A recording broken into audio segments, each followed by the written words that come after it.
Hello everyone. Good evening, शुभ संध्या, नमस्कार। कैसे हैं भाई आप सब?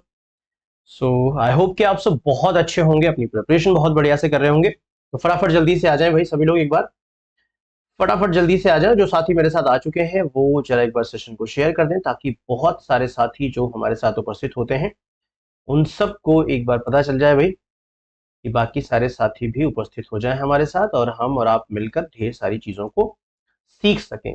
तो शाम के 7 बज चुके हैं और आज का जो ये सेशन है, बेसिकली कोशिश करेंगे हम लोग कि बिहार शिक्षक भर्ती में आने वाली परीक्षाओं के लिए कुछ ग्रामर के जो हिंदी व्याकरण के जो चीज़ें हैं उनको हम फोकस करेंगे, उनको कवर करने की कोशिश करेंगे आज के सेशन में। बहुत बढ़िया। गुड इवनिंग बेटा, good evening everyone, good evening. बहुत बढ़िया। फटाफट जल्दी से आ जाए और एक बार सभी लोग सुनिश्चित कर लें कि आपने इस सेशन को शेयर कर दिया है या नहीं। शेयर करना बहुत ज़रूरी है ना। आप सब सेशन को शेयर कर दें जरा एक बार।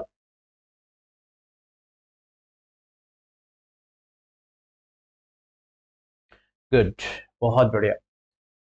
बहुत सारे साथी आ चुके हैं हमारे साथ, सचिन, प्रदीप, मिथुन, फरहीन, दीपक और बहुत सारे साथी। तो शुरुआत करते हैं ना। ये मेरा टेलीग्राम चैनल है, आपने इसे ज्वाइन कर रखा होगा। अगर नहीं ज्वाइन किया है तो आप इसे ज्वाइन जरूर कर लीजिए, क्योंकि अगर आप कुछ हमसे पूछना चाहते हैं, कुछ प्रश्न पूछना चाहते हैं, कुछ बात करना चाहते हैं, या फिर आपको रेगुलर इन सारे क्लासेस की पीडीएफ चाहिए होती है, तो वो सब यहीं से मिल जाती है। प्लस आपके इसके अलावा भी कई सारे ऐसी चीजें होती हैं जो मैं आपको यहाँ पे प्रोवाइड कराता हूँ। जी रवि, अगला प्रश्न की बात करेंगे। पहला प्रश्न आपके सामने स्क्रीन पर आ चुका है, देखिए जरा प्रश्न क्या कहता है भाई। प्रश्न पहला आ चुका है, कह रहा है कि हिंदी के प्रथम गद्यकार कौन है। जरा देखना, हिंदी के प्रथम गद्यकार पूछा है। अब ये कैसा प्रश्न है, प्रथम गद्यकार पूछ लिया इसने ना। थोड़ा सा देखेंगे हम लोग कि आखिर वो कहना क्या चाहता है इस प्रश्न के माध्यम से। वो क्या बताना, क्या कहना चाहता है, पूछना क्या चाहता है ना। तो ऑप्शंस आपके पास चार हैं यहाँ पे। ऑप्शंस के रूप में चार चीजें यहाँ पर दी गई हैं कि राजा शिव प्रसाद सितारे हिंद, लल्लू लाल, भारतेंदु हरिश्चंद्र और बालकृष्ण भट्ट। एक्चुअल में अगर हम बात करें उस काल की, आदिकाल की बात करें, आदिकाल क्यों, आदिकाल ही नहीं बल्कि भक्ति काल की अगर हम बात करें, मध्यकाल में या रीतिकाल की बात करें, तब भी गद्य का ही बोलबाला था। पद्य के रूप में, मतलब पद्य का ही बोलबाला था, गद्य के रूप में लेखन बहुत कम हो रहा था। तो इसीलिए उसने पूछा कि प्रथम गद्यकार यानी गद्य लिखने वाले सबसे पहले व्यक्ति, सबसे पहले लेखक कौन है। तो यहाँ पे कौन है, लल्लू लाल। उनका नाम है लल्लू लाल, ध्यान रखना। भारतेंदु हरिश्चंद्र तो ऑलरेडी आ ही चुके थे। भारतेंदु युग में भारतेंदु हरिश्चंद्र होते हैं, तो भारतेंदु में तो गद्य का लेखन शुरू हो गया था काफी हद तक। ठीक है। द्विवेदी युग में बिल्कुल गद्य, इसलिए द्विवेदी युग को गद्य युग बोला ही जाता है, क्योंकि द्विवेदी युग में बिल्कुल एकदम 100% गद्य का अ, मतलब लेखन एकदम प्रचलित हो गया था। हिंदी साहित्य को कितने कालखंडों में बांटा गया है या विभक्त किया गया है, बताएं जल्दी से बताओ। हिंदी साहित्य को कितने कालखंडों में बांटा गया। अब हिंदी साहित्य को अगर बात करें तो आचार्य रामचंद्र शुक्ल के अनुसार हम बात करेंगे। आचार्य, आप लोग उत्तर दीजिए फटाफट जल्दी से। रामचंद्र शुक्ल, इन्होंने एक पुस्तक लिखी है हिंदी साहित्य का इतिहास के अनुसार। आचार्य रामचंद्र शुक्ल के अनुसार अगर देखा जाए तो आदिकाल, सबसे पहला जो आदिकाल है उसे इन्होंने कहा वीर गाथा काल। रामचंद्र शुक्ल ने कहा वीर गाथा काल, जो 1050 से 1375 ईस्वी तक होता है। 1050 से 1375 ईस्वी तक होता है। देन फिर अगला जो आता है मध्यकाल, जिसे मध्यकाल कहा गया। मध्यकाल को इन्होंने दो भागों में बांट दिया। तो पहला काल ये है, मध्यकाल को इन्होंने दो भागों में बांट दिया। पहला है भक्ति काल, भक्ति काल के भी बहुत सारे बंटवारे हुए, जो 1375 से लेके 1700 ईस्वी तक चला। देन फिर श्रृंगारिक रचनाओं की अधिकता की वजह से, यानी काफी सारी श्रृंगारिक रचनाएं भी मिलनी शुरू हो गई थी, तो 1700 से 1900 तक हालांकि कहा जाता है ये। लेकिन यहाँ पर चूंकि भारतेंदु युग 1850 में ही शुरू हो गया है, इसलिए मैं यहाँ 1850 भी लिख रहा हूँ। तो 1850 या 1900 कई बार अलग अलग मेंशन किया जाता है। और चौथा यानी अंतिम, जिसे हम आधुनिक काल के रूप में जानते हैं, आधुनिक काल के रूप में जानते हैं, जो कि शुरू होता है 1900 से। बोला जाता है कि 1850 से ही भारतीय युग शुरू हो जाता है, और भारतीय युग भी आधुनिक काल का ही हिस्सा है। तो हम यहाँ पे 1850 को भी मेंशन कर सकते हैं। इन 1900 से अभी तक, इसमें 1850 से 1900 तक भारतीय युग, भारतीय 1900 से 1920 तक द्विवेदी युग, 1920 से 1936 तक छायावादी युग, 36 से फिर बाकी आगे प्रगतिवादी, प्रयोगवाद, नई कविता, साठोत्तरी कविता, ये सारी चीजें ऐसी ही चल रही हैं। तो यहाँ पर बात करें तो सिर्फ 4 भागों में बांटा गया है। हमेशा 4 उत्तर दीजिएगा, एक 3 मत दीजिएगा। कई बार होता है कि 3 उत्तर मिल जाता है, तो 3 मत दीजिएगा, 4 भाग। बहुत बढ़िया, सब लोगों ने अच्छा उत्तर दिया। कवि शब्द किस शब्द का एक वचन है? फोकस करिए, क्वेश्चन पर फोकस करिए और बेहतरीन तरीके से एकदम बढ़िया से आंसर दीजिए। बताइए, जल्दी से बताएं।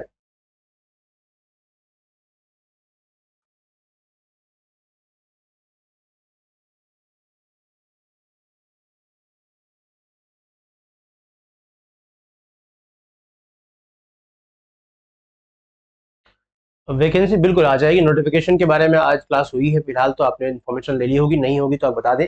नोटिफिकेशन का अभी ये दूसरे चरण का जो आवेदन है वो अभी नहीं हो रहा है ना, क्योंकि ऐसा कहा गया था 3 तारीख से, 3 से नोटिफिकेशन आ जाएगा, तो ऐसा 3 से अभी कुछ नहीं हो रहा है। जल्दी ही उसके लिए नई नोटिफिकेशन आएगी आपके वेबसाइट पर। कवि शब्द किस शब्द का एकवचन है? तो कविगण, कवि समूह, कवि लोग या कवि दल। देखो बहुवचन, अच्छा किस शब्द का पूछा, कवि शब्द किस शब्द का एक वचन है, तो कवि के साथ ऐसा क्या लगाए कि कवि का बहुवचन बन जाए? बताइए, जल्दी से बताइए।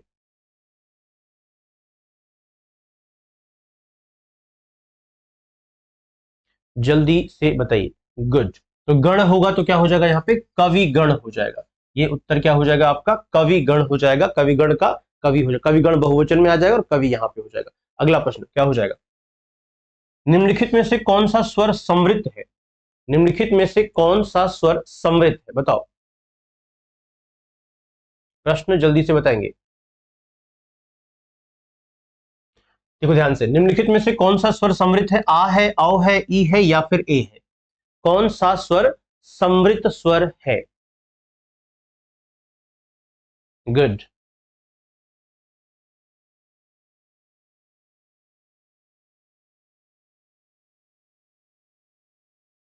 देखो यहाँ पे समृद्ध और विवृत, आपको मैंने बताया है ना स्वरों के बारे में, समृद्ध और विवृत के बारे में। तो देखो 4 चीजें होती हैं, एक तो समृद्ध, विवृत, और इसी के साथ होता है अर्ध समृद्ध और अर्ध विवृत। ठीक है ना, अर्ध विवृत यानी कि एक में पूरा खुला हुआ, पूरा बंद हुआ, सॉरी, आधा खुला और आधा बंद।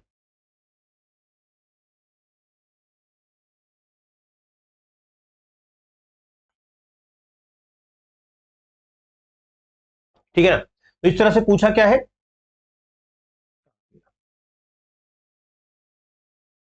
हाँ, तो ये आ गया।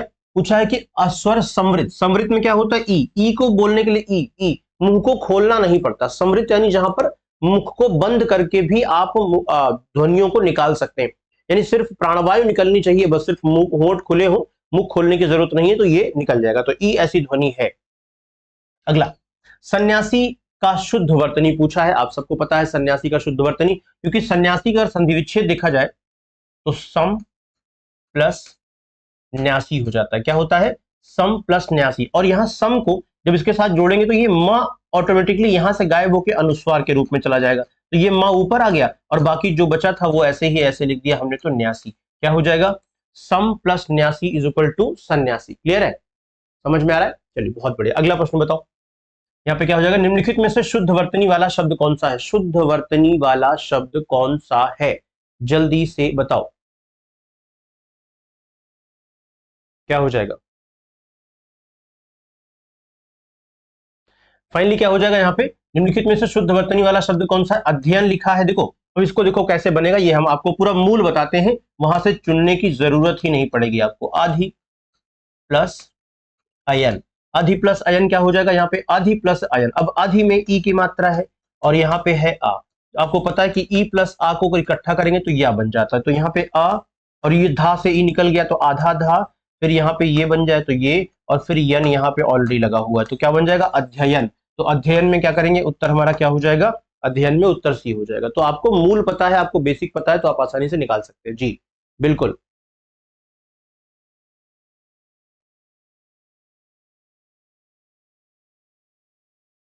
अगला प्रश्न क्या हो जाएगा?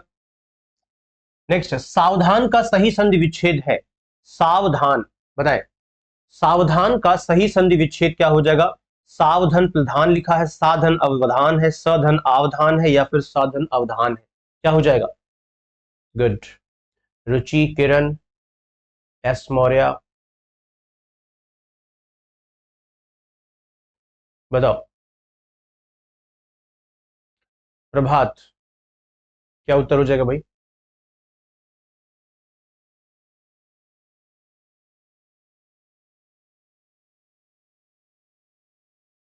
क्या हो जाएगा यहाँ पे?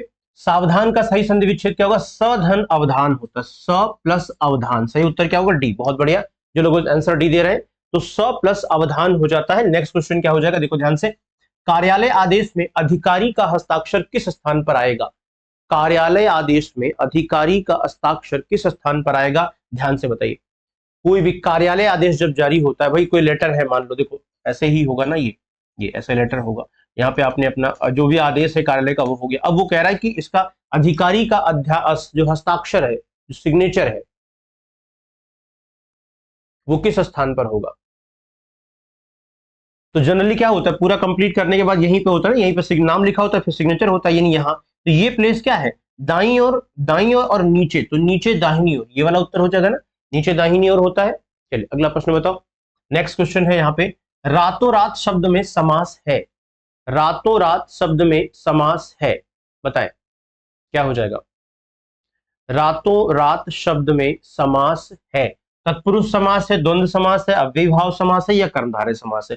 भाई हमने आपसे बताया ना कि जब पदों की पुनरावृत्ति की जाती है, जब पदों की पुनरावृत्ति की जाती है, यानी कि क्या होता है, रातों रात, बातों बात, दिनों दिन, कभी कभी ना, ऐसे शब्द आते हैं। जब एक ही पद को दो बार रख दिया जाता है तो वहां अव्ययी भाव समास होता है। और यहाँ पे उत्तर क्या हो जाएगा आपका? अव्ययी भाव। तत्पुरुष समास तब होता है जब कारक चिन्हों का लोप होता है। क्या होता है? कारक चिन्ह का लोप होता है तो तत्पुरुष समास होता है। द्वंद्व समास में और अथवा या आता है, और अथवा या आता है। कर्मधारय समास में क्या होता है? यहाँ पे कर्मधारय समास में या तो तुलना हो रही होती है दोनों अवयवों में, उपमान और उपमेय में, या फिर विशेषण विशेष्य का संबंध होता है। क्या होता है? विशेषण विशेष्य का संबंध होता है। विशेषण, या तो तुलना हो रही होती है या विशेषण विशेष्य का संबंध होता है। अगला प्रश्न यहाँ पे हो जाएगा, सतसई किस समास का उदाहरण है? तत्पुरुष का है, द्वंद्व का है, कर्मधारय का है, या फिर द्विगु समास का है? क्या है? सतसई किस समास का उदाहरण है, बताइए जल्दी से। सतसई किस समास का उदाहरण है? जल्दी से बताएंगे, सतसई किस समास का उदाहरण है? तो तत्पुरुष का है, द्वंद्व का है, कर्मधारय है, या द्विगु है? भाई सतसई लिखा है ना, सतसई, 700। सतसई कैसे बनता है? 700 से बनता है सतसई। तो सतसई, बिहारी सतसई, 713 दोहे होते हैं उसमें, इसलिए सतसई कहते हैं उसे। तो 700 में ध्यान रखना, ये 7 and 100 यानी कि नंबर है, और नंबर है यानी संख्याएं हैं, तो कहां हो जाएगा? द्विगु समास तो होना ही होना है। अगला प्रश्न बताइए। नेक्स्ट क्वेश्चन है, प्रज्ञ में उपसर्ग बताइए। प्रज्ञ में उपसर्ग कौन सा हो जाएगा? जल्दी से बताएं। प्रज्ञ में उपसर्ग कौन सा हो जाएगा? जल्दी से, प्रेम प्रकाश, क्या उत्तर हो जाएगा? देखो ध्यान से, तो ज्ञा मतलब ज्ञान होता है, प्र यहाँ पे उपसर्ग के रूप में लगा है, तभी प्रज्ञ हो गया है ना, प्र यहाँ पे लगा हुआ। अगला प्रश्न क्या हो जाएगा? नेक्स्ट है, निम्नलिखित में से किस शब्द में उपसर्ग का प्रयोग नहीं है? प्रश्न है, प्रतिष्ठा है, अधिकार है, या फिर संस्कार है? क्या हो जाएगा? निम्नलिखित में से किस शब्द में उपसर्ग का प्रयोग नहीं है? प्रश्न, प्रतिष्ठा, अधिकार और संस्कार।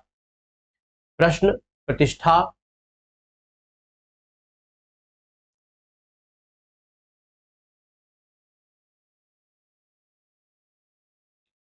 जी साधना जी, क्या हो जाएगा?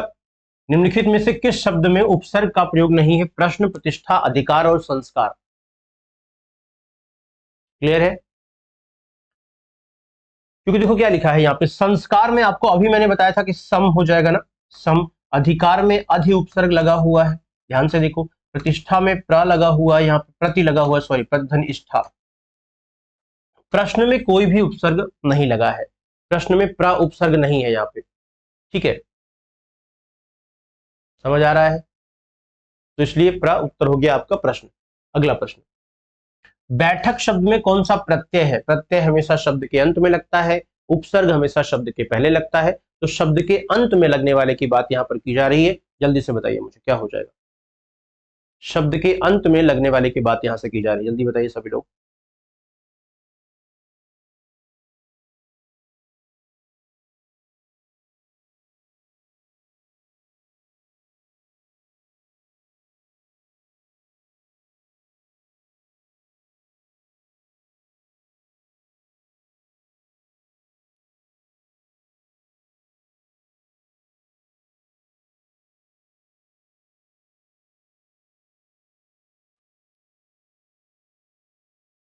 ठीक है, तो बैठ में अक प्रत्यय लगता है, बैठना क्रिया, देखो यहां पर ध्यान से, एक क्रिया है बैठना। बैठना क्योंकि कोई भी मूल जो सामान्य क्रिया है उसमें ना प्रत्यय लगता है। अब ना प्रत्यय हटाएंगे तो ये मूल धातु बचेगी हमारी बैठ में, और बैठ में अगर हम प्रत्यय लगाएंगे तो हो जाएगा अक प्रत्यय, यानी कि हो जाएगा बैठक। क्या बन जाएगा? बैठक। अब ये जो बैठक शब्द है ये जानते हो क्या है?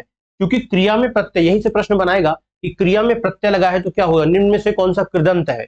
तो कृदंत क्या है यहाँ पे? बैठक एक कृदंत है क्योंकि कृत प्रत्यय लगाकर बना हुआ है, क्रिया में लगने वाला प्रत्यय ही कृत प्रत्यय होता है, तो यहाँ पे अक प्रत्यय। अगला है, निम्नलिखित शब्दों में से तत्सम शब्द कौन सा है? जत्था, तपसी, थोड़ा और अग्नि।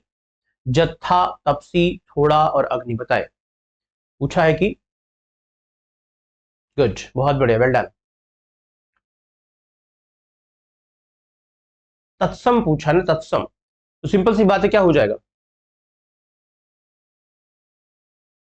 सिंपल सी बात है, जत्था तद्भव शब्द है, तपसी तद्भव तद्भव ही है, थोड़ा भी तद्भव है, अग्नि यहाँ पे तत्सम है, तो तत्सम हो जाएगा। उत्तर भी पूछा है, तत्सम कौन सा है। अगला प्रश्न, तद्भव नहीं है, कौन सा शब्द तद्भव नहीं है? इसकी बात कर रहा है। दांत है, अधर है, आंख है, कान है, बताए। निम्नलिखित में से कौन सा शब्द तद्भव नहीं है? दांत, अधर, आंख और कान। दांत, अधर, आंख और कान, अगर सबको मिला के देखा जाए तो यहाँ पे क्या हो, कौन सा तद्भव नहीं है? दांत, अधर, आंख और कान। अधर होंठ को कहते हैं ना, और अधर एक तत्सम शब्द है, क्योंकि होंठ तो तद्भव शब्द है, तो अधर तत्सम है, और पूछा है कौन सा तद्भव नहीं है? तद्भव नहीं है, तत्सम है ये। अगला प्रश्न देखो, घोड़ा शब्द का तत्सम रूप बताए। घोड़ा शब्द का तत्सम रूप है, अश्व है, घट है, घोटक है या फिर घटक है। घोड़ा शब्द का तत्सम रूप, तो घोड़ा, अब देखो यहाँ पे क्या होता है, तत्सम पर्यायवाची नहीं होता, इस बात को ध्यान रखना। तो घोड़े का तत्सम यहाँ पे अगर ऑप्शन में दिया गया तो घोटक ही लगाएंगे ना, तो घोड़ा शब्द का तत्सम क्या होता है? यहाँ पे घोटक होता है। अश्व भी होता है वैसे, लेकिन अश्व पर्यायवाची शब्द होता है, तत्सम नहीं, तो पर्यायवाची तत्सम में अलग अंतर है थोड़ा सा। तद्भव शब्द का चयन कीजिए, सुर, निडर, गति और कमल। सभी लोग आंसर देंगे भाई? एक बार सेशन को जरा शेयर कर दीजिए सभी लोग भाई, सेशन को एक बार सभी साथी शेयर करेंगे ताकि ये सुनिश्चित हो सके कि आपने मैक्सिमम लोगों को इस प्रश्न के बारे में, इस समस्या के बारे में बता दिया है।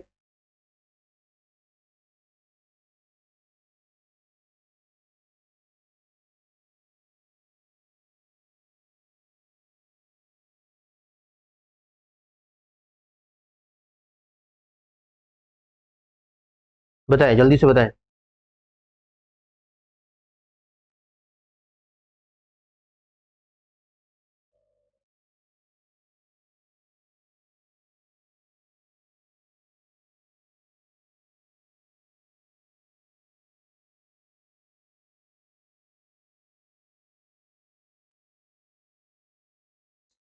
गुड, बहुत बढ़िया। तो फाइनली क्या हो जाएगा, तद्भव शब्द का चयन कीजिए। तद्भव पूछा है, सुर, निडर, गति, देखो सुर लिखा है, सुर भी तद्भव तत्सम शब्द है, तद्भव नहीं है। निडर भी यहाँ पे तत्सम शब्द है, ये तद्भव शब्द है। निर्भय होता है ना ये तो, भय से निर्भय बनता है, भय में निर उपसर्ग लगाते हैं तो ये तो निर्भय बन जाता है। ये निडर नहीं, ये डर से बना हुआ, ये नहीं बनेगा। गति तत्सम है और कमल तत्सम है, तो यहाँ पे ऑप्शन नंबर हो जाएगा बी।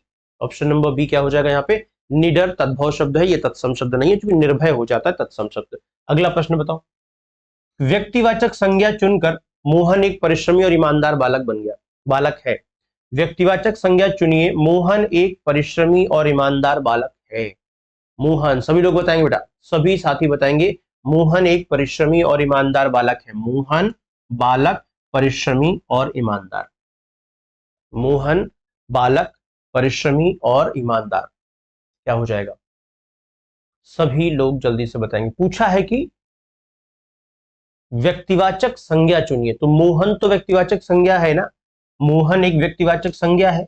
बालक जातिवाचक संज्ञा है, अगर बालक के बारे में पूछा होता तो जातिवाचक संज्ञा होता। ईमानदार, यहाँ ईमानदार है, ईमानदार वैसे यहाँ विशेषण है, ईमानदार बालक ना, लेकिन ईमानदारी अगर होता तो क्या होता? भाववाचक संज्ञा होता। वैसे ईमानदार लिखा है तो विशेषण के रूप में काम करेगा। तेजाब में कौन सी संज्ञा है?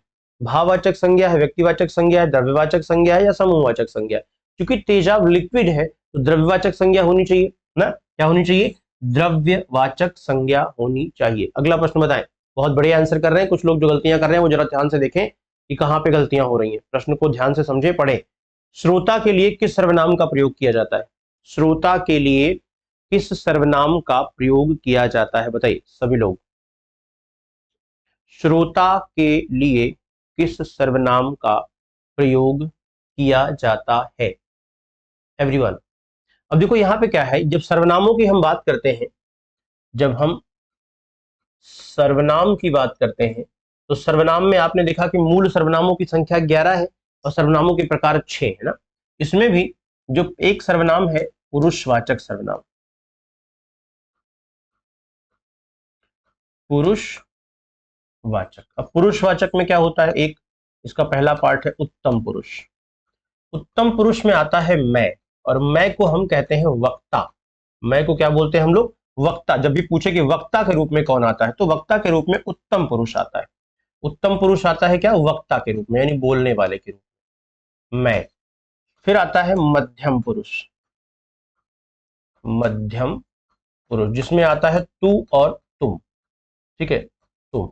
और इसे कहते हैं हम श्रोता, इसे हम श्रोता के रूप। वही पूछा कि श्रोता के लिए किस सर्वनाम का, तो श्रोता के लिए मध्यम पुरुष सर्वनाम का प्रयोग किया जाता है। किसका? मध्यम पुरुष सर्वनाम का। अगला ध्यान से देखेंगे। प्रताप सिंह का घोड़ा काला है, इनमें काला शब्द विशेषण की दृष्टि से है। प्रताप सिंह का घोड़ा काला है, इनमें काला शब्द विशेषण की दृष्टि से है, क्या है?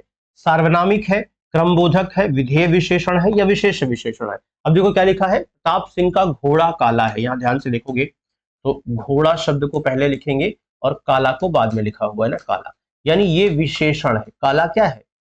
विशेषण है, और ये घोड़ा क्या है? विशेष्य है।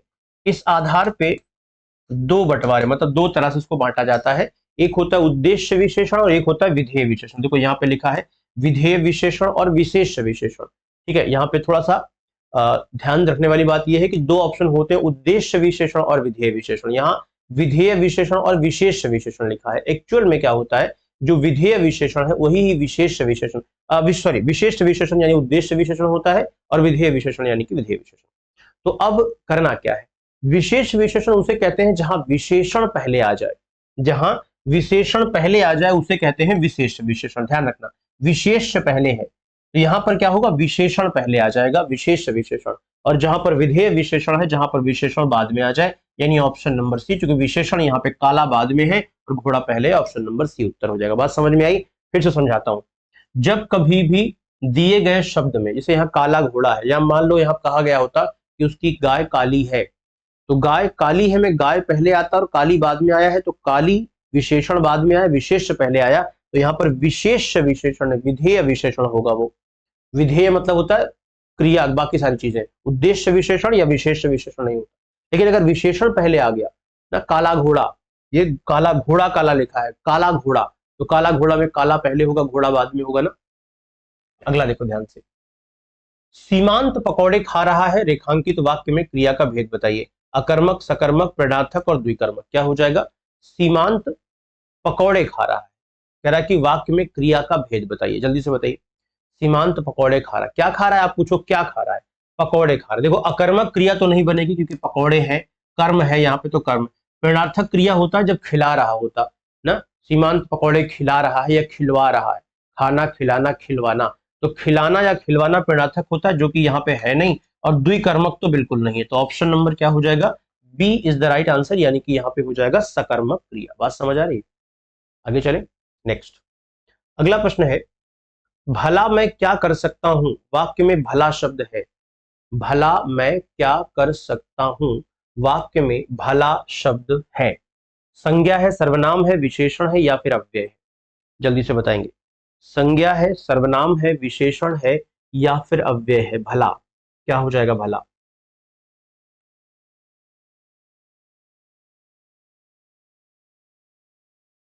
सभी लोग बताएंगे बेटा। भला मैं क्या कर सकता हूं वाक्य में भला शब्द है, संज्ञा है, सर्वनाम है, विशेषण है या फिर अव्यय है?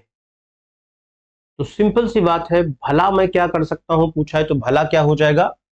देखो संज्ञा के रूप में तो प्रयोग इसका होता नहीं है ना, सर्वनाम के रूप में कभी आपने प्रयोग दिखा नहीं होगा, विशेषण के रूप में है नहीं, विशेषण के रूप में तब होता जब वह भला इंसान होता, वह बहुत भला इंसान है ना, तो यहाँ भला पहले आया है तो वो विशेषण के रूप में प्रयोग नहीं हुआ है, ये अव्यय के रूप में प्रयोग हुआ है। किसके रूप में? अव्यय के रूप में। अगला है, नेक्स्ट क्वेश्चन कह रहा है कि निम्नलिखित में से अव्यय है प्राचीन, मोटा, गरीब और अव्यय कौन सा है? अव्यय में चार चीजें आती हैं, ये आपको बता चुका हूं, अभी मैं दोबारा बताता हूं कि एक तो आता है संबंध बोधक। क्या आता है? अव्यय के रूप में आता है संबंध बोधक। उसके बाद आता है समुच्चय बोधक, एंड देन क्रिया विशेषण,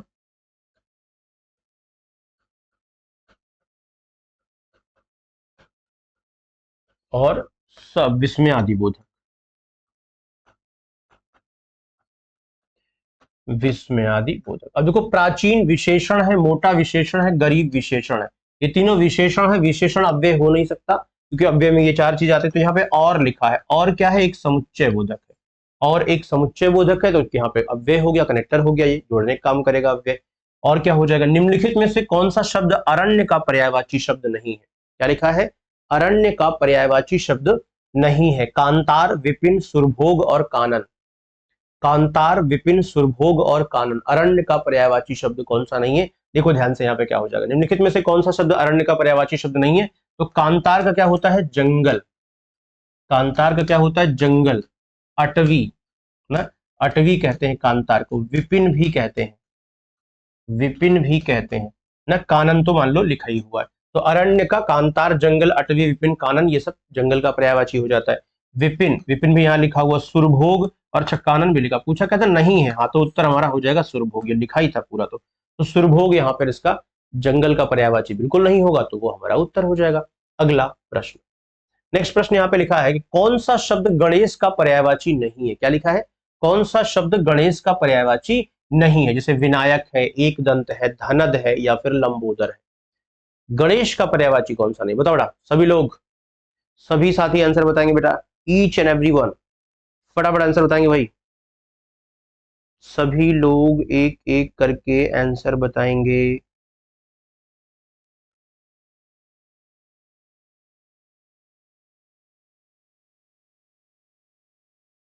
ठीक है, गुड। तो विनायक भी कहते हैं इनको, एक दंत भी कहते हैं, लंबोदर भी कहते हैं। धनद जो है, ये धनाधिपति कुबेर को कहते हैं। धनद या धनाधिपति, ये कुबेर को कहते हैं ना, कुबेर जानते हैं ना, हाँ, पैसों का, जिनके पास बहुत धन है। तो ये क्या हो जाएगा? लंबोदर, एक दंत, विनायक, हेरंब, ये सब गणेश के पर्यायवाची है। अगला, नेक्स्ट क्वेश्चन क्या हो जाएगा? अमृत का विलोम बताओ। सभी लोग बताएंगे। अमृत का विलोम पूछा, पर्याय नहीं पूछा है। तो अमी है, अमी है, विष है और अमृत है। तो सबको पता है कि अमृत में, अमृत का उल्टा क्या हो जाएगा? विष हो जाएगा। तो मृत ना लगा दीजिए कि अमृत और आ लगा हटा के मृत बन जाएगा, मृत का अमृत नहीं होता, तो यहाँ पे विष हो जाएगा। अगला प्रश्न है, तिमिर शब्द का विलोम क्या हो जाएगा? जल्दी से बताएंगे, तिमिर शब्द का विलोम। सभी लोग तिमिर शब्द का विलोम बताएंगे। तिमिर शब्द का विलोम क्या हो जाएगा? समझ आ रहा है? तो तिमिर शब्द का विलोम, यहाँ पे आलोक लिखा है, किरण लिखा है, रंगीन लिखा है, रंगहीन लिखा है, लेकिन यहाँ पे क्या हो जाएगा? तिमिर मतलब होता है अंधेरा, तिमिर का मतलब होता है अंधकार ना, तिमिर, और इसका विलोम वही हो सकता है जो अंधकार का उल्टा हो। तो आलोक का मतलब होता है प्रकाश। क्या होता है? आलोक का मतलब होता है प्रकाश। तो सिंपल सी बात है, प्रकाश का विलोम अंधकार होता है, तो आलोक का यहाँ पे विलोम प्रकाश, तिमिर, तिमिर का विलोम आलोक हो जाएगा। ठीक है ना? आगे किरण और रंगीन, रंगहीन नहीं होता। अगला प्रश्न बताएंगे। अगला प्रश्न है आपके लिए, जो चाहे करो बस डैश बस हमें तंग ना करो। वाक्य के बीच में रिक्त स्थान के बीच को, अच्छा, अल्प विराम कौन सा होगा, तो विराम कौन सा होगा? देखो यहाँ पे विराम कौन सा होगा ये पूछा गया है। विराम कौन सा होगा? अल्प विराम, अर्ध विराम, पूर्ण विराम या योजक चिन्ह? जो चाहे करो डैश बस हमें तंग ना करो। तो जो चाहे करो डैश बस हमें तंग ना करो, इसमें क्या होगा? एक रुकना, एक ठहराव है ना। और ठहराव के लिए क्या करना होता है? अल्पविराम का प्रयोग करना होता है या किसका प्रयोग करना होता है? तो ठहराव के लिए हमेशा अर्धविराम का प्रयोग कर ले, चूंकि जो चाहे करो यहाँ पे गलत लिखा हुआ है ना। जो चाहे करो, चाहे के बाद भी कॉमा लगा हुआ है, ठीक है। तो इसके बाद फिर हम क्या करेंगे? फिर हम अर्धविराम का प्रयोग करेंगे, क्योंकि एक बार कॉमा लग चुका है तो यहाँ पे हम अर्धविराम का प्रयोग कर लेंगे, यानी कि उत्तर हमारा बी हो जाएगा। जो चाहे करो बस हमें तंग ना करो, ऐसे हो जाएगा। भारत में निर्धनता निर्मूलन कार्य गति से नहीं हो सका। भारत में निर्धनता निर्मूलन कार्य गति से नहीं हो सका है। संस्तुत्य है, अनुशंसनीय है, प्रशंसनीय है, स्तुत्य है? बताओ क्या लिखा जाएगा? भारत में निर्धनता निर्मूलन कार्य गति से नहीं हो सका है। संस्तुत्य है, अनुशंसनीय है, प्रशंसनीय है या फिर स्तुत्य है?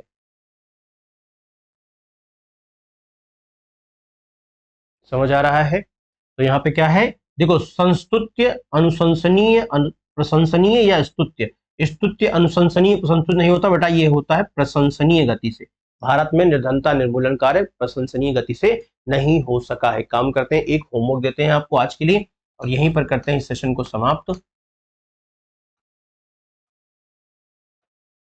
यहीं पर करते हैं इस सेशन को हम आज के लिए समाप्त। तो थैंक यू सो मच आप सबका। ये प्रश्न का उत्तर मुझे कमेंट करके बताइएगा और बताइएगा कि क्या, कैसा आपने सीखा, कैसा लगा आपको सेशन। बाकी रेगुलर प्रैक्टिस करते रहिए, जल्दी ही नोटिफिकेशन आपको देखने को मिलेगा। फिलहाल कहा तो गया था कि जल्दी आ जाएगा 3 से 7 के बीच में, लेकिन उस समय भी संशय था कुछ मन में कि इतनी जल्दी अचानक से कैसे करवा पाएंगे। नोटिफिकेशन देने के बाद एग्जाम के डेट भी, तो देखते हैं क्या होता है। फिलहाल तो जैसी व्यवस्था होगी बीपीएससी की उसके अकॉर्डिंग वो नोटिफिकेशन या फिर कुछ ना कुछ देंगे, नोटिस देंगे कि क्या करने वाले हैं और कब तक करने वाले हैं, ठीक है ना। चलिए, thank you so much, bye bye. मस्त रहिए, खुश रहिए, मुस्कुराते रहिए। जय हिंद, जय भारत। और हाँ, सेशन को शेयर जरूर कर दीजिएगा सभी लोग, ठीक है। चलिए, टेलीग्राम का चैनल ये हमारा है, आपकी स्क्रीन पर आ जाएगा, उसको ज्वाइन कर लीजिएगा और जो भी संशय आपके हैं, जो भी प्रश्न है, आप मुझसे पूछ सकते हैं।